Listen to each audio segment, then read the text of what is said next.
परम प्रेम में श्री ठाकुर, परम आराध्या जगत जननी श्री वर्मा, परम पूज्यपाद श्री बड़दा, परम पूजनीय वर्धमान आचार्य श्री दादा, परम पूजनीय श्री अविंदा के श्री चरणों मेरा कोटि कोटि प्रणाम।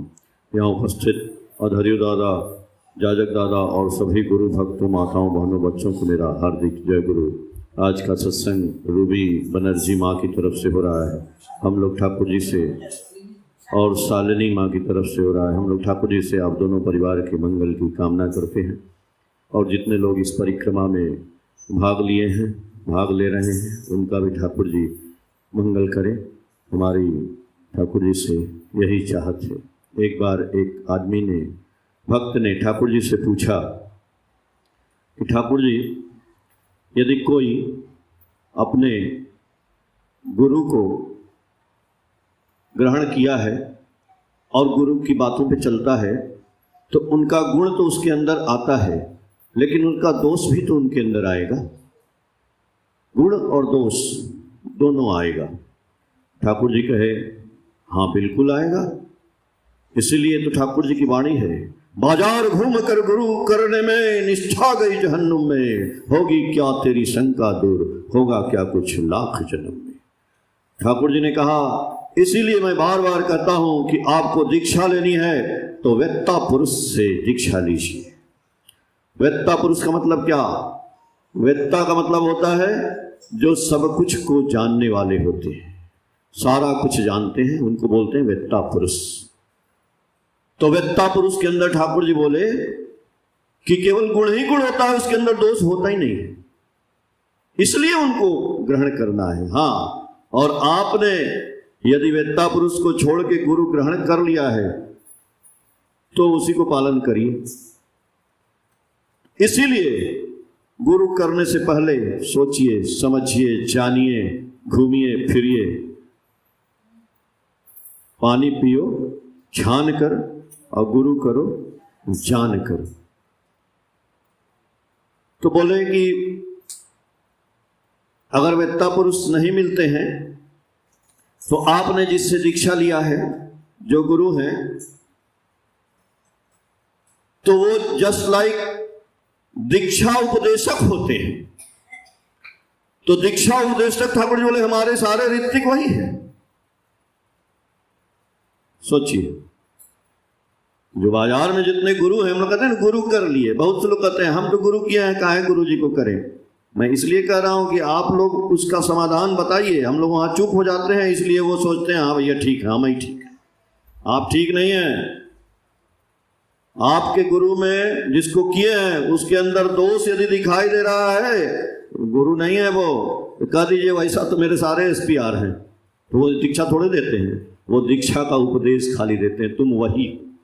तो आज दुनिया में सब वही है, खाली पुरुषोत्तम एक ही गुरु है।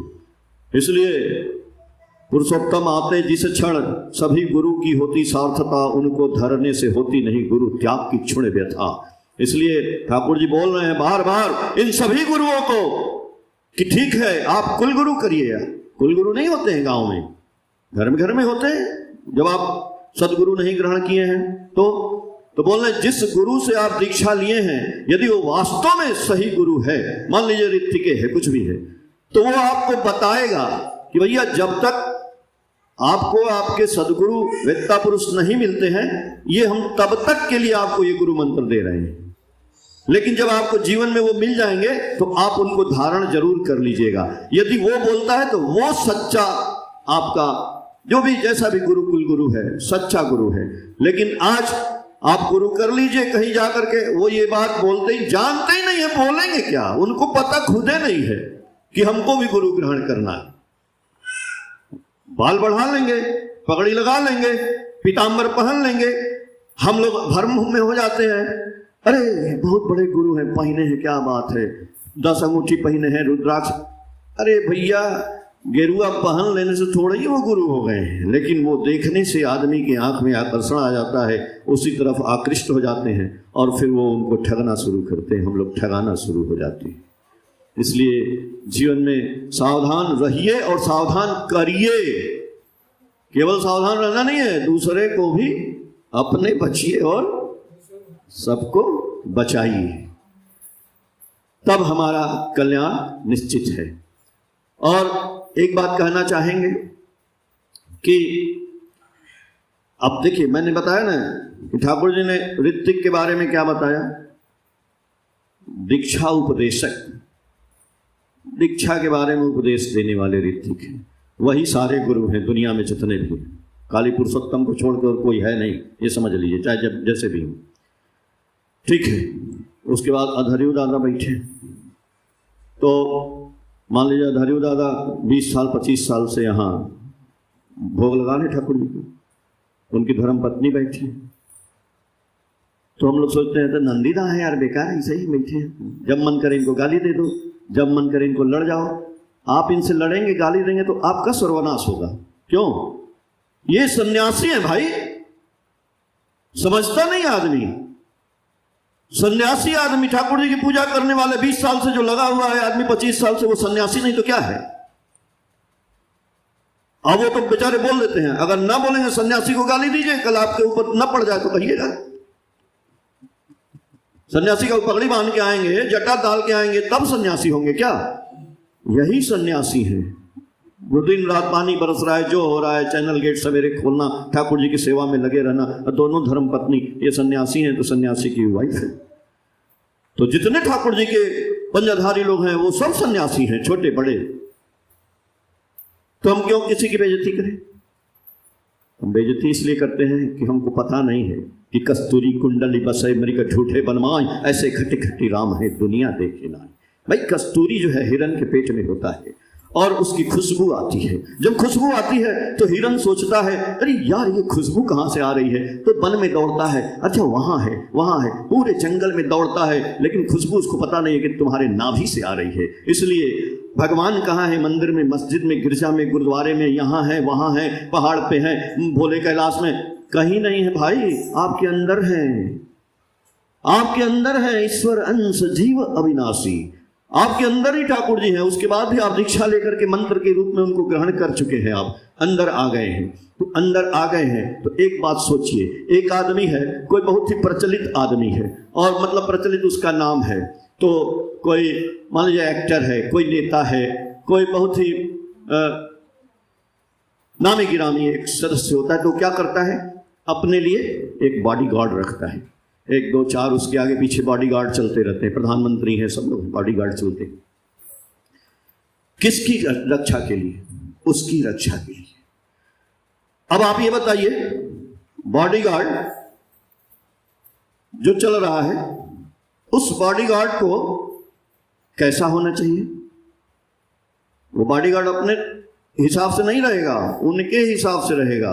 उसको क्या खाना है, क्या पीना है, एकदम अपनी शरीर को वो स्वस्थ रखेगा, एकदम देखता रहेगा कि हमारे प्रधानमंत्री को कोई गोली न मार दे, कोई नुकसान न कर दे, एकदम तत्पर रहेगा बॉडीगार्ड।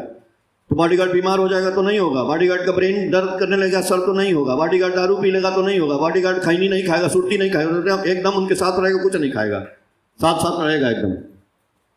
क्यों? उनकी रक्षा करनी है। भैया रक्षा करनी है तो आप लोग क्या समझ रहे हैं? आपकी जो ये बॉडी है ना, ये मैं ऐसे नहीं बोल रहा हूं, देखिए अनुभूति द्वारा जो जाना जाए वही ज्ञान है, कहीं लिखा हुआ नहीं है, मैंने जो अनुभूति किया वो बता रहा हूं। आपकी ये जो बॉडी शरीर है, ये खुद ही गार्ड है, ये रक्षक है। किसका?